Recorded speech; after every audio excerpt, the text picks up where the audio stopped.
नए नवेले मंत्री रामनिवास रावत की बात करेंगे, जिसकी मुश्किलें बढ़ती दिखाई दे रही है और जिसकी मुश्किलें मान लो कि खत्म होने का नाम ही नहीं ले रही है। और उनके सामने अब एक मुसीबत नजर आ रही है। जिस सीट से वे विधायक थे, उसी सीट से अब बीजेपी के ही दूसरे दिग्गज दावेदारी पेश कर रहे हैं। देख लीजिए, पूरी खबर समझ जाएंगे विस्तार से। जब से रामनिवास रावत बीजेपी में शामिल हुए हैं, तब से बीजेपी पशुपेश में है।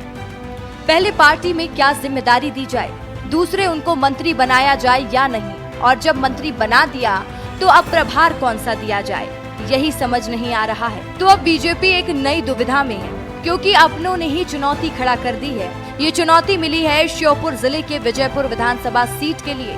ये सीट खाली हुई है। मंत्री रामनिवास रावत के इस्तीफे के बाद वे कांग्रेस के टिकट पर विधायक बने थे। तो अब परेशानी क्या है?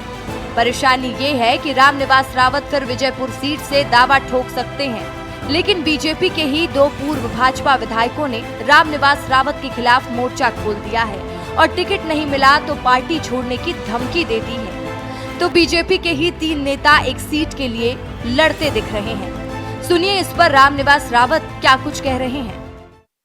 दो पूर्व विधायक जो भारतीय जनता पार्टी से हैं, सीताराम आदिवासी जी और बाबूलाल मेवरा जी, इन्होंने मोर्चा खोल दिया है कि हम टिकट के दावेदारी कर रहे हैं। वो उनका काम है, उनका भाई हर व्यक्ति का अपना अधिकार होता है, वो कर रहे हैं तो करना चाहिए, कोई बुराई थोड़ी है। वो कह रहे हैं, उसके बारे में मैं कोई कमेंट नहीं करना चाहता। तो आपको लगता है कि चुनाव जो है, अगर इन्होंने मोर्चा खोल दिया या बागी हुए या कांग्रेस में चले गए, तो इससे भारतीय जनता पार्टी के प्रत्याशी को कोई फर्क पड़ेगा? देखिए, चुनाव जनता जिताती है, जनता लड़ती है, ज़्यादा कोई अंतर नहीं आने वाला। उनका अपना विचार है। लेकिन वो कह रहे हैं अपने वोट बैंक का हवाला दे करके कि अगर पार्टी भाजपा ने उन्हें टिकट नहीं दिया तो कांग्रेस में शामिल। उनका व्यक्ति किसी से बंधा हुआ नहीं है, उनकी निजी स्वतंत्रता है, उनका विचार है अपना। तक सीमित नहीं है, ये पूरे मध्य प्रदेश में है।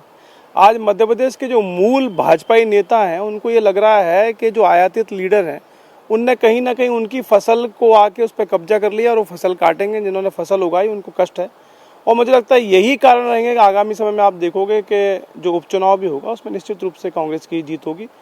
ये भी हो सकता है कि इनका कोई प्रत्याशी ऐसा हो जो कांग्रेस को ज्वाइन कर ले। आपको जानना जरूरी है कि विजयपुर से बीजेपी के टिकट पर बाबूलाल मेवरा और सीताराम आदिवासी दोनों रामनिवास रावत को हरा भी चुके हैं, जो जाहिर सी बात है कि बीजेपी के लिए मुश्किलें तो हैं, क्योंकि खबरें तो यहाँ तक आ रही हैं कि सीताराम आदिवासी कांग्रेस का हाथ भी थाम सकते हैं। पूर्व विधायक सीताराम आदिवासी ने विजयनगर उपचुनाव में बीजेपी से टिकट नहीं मिलने पर भाजपा छोड़ने और मंत्री रामनिवास रावत के खिलाफ चुनाव में उतरने की धमकी दे दी है। उन्होंने कह दिया है कि टिकट तो चाहिए, वो भी हर हाल में।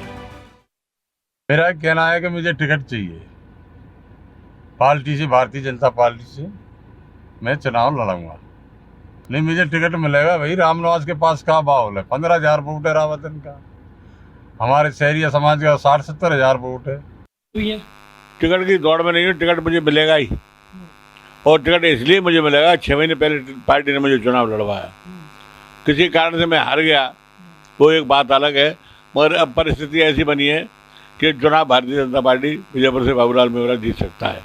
विजयपुर की जंग अभी जारी रहेगी, और जिस तरह से बीजेपी नेताओं ने बगावती तेवर दिखाए हैं, उससे एक बात तो साफ है कि अमरवाड़ा उपचुनाव में जीत की खुशी के बाद विजयपुर अब एक बड़ा सिरदर्द बन सकता है। कांग्रेस छोड़कर बीजेपी में आए और कैबिनेट मंत्री बने रामनिवास रावत की मुसीबतें बढ़ने लगी हैं। विधानसभा उपचुनाव से पहले ही बीजेपी के 2 पूर्व विधायकों ने मोर्चा खोल दिया है और उन्होंने टिकट की मांग की है। उन्होंने कहा है कि हमें टिकट चाहिए, नहीं तो परिणाम अच्छे नहीं होंगे। दोनों विधायकों के बयान के बाद पार्टी में खलबली मच गई है और उन्हें मनाने की कोशिश की जा रही है। कैमरामैन संजय चंदेल के साथ अनिल गौर, विस्तार न्यूज। तो देखिए, विजयपुर सीट बीजेपी की टेंशन बढ़ाएगी, ये तो निश्चित हो चुका है, क्योंकि आपने सुना कि कई बीजेपी के दिग्गज दावेदारी ठोक रहे हैं और कह रहे हैं कि टिकट हमें नहीं मिली तो पार्टी का दामन भी छोड़ देंगे। अब देखने वाली बात होगी कि आगे कितनी चिंता बीजेपी की बढ़ती।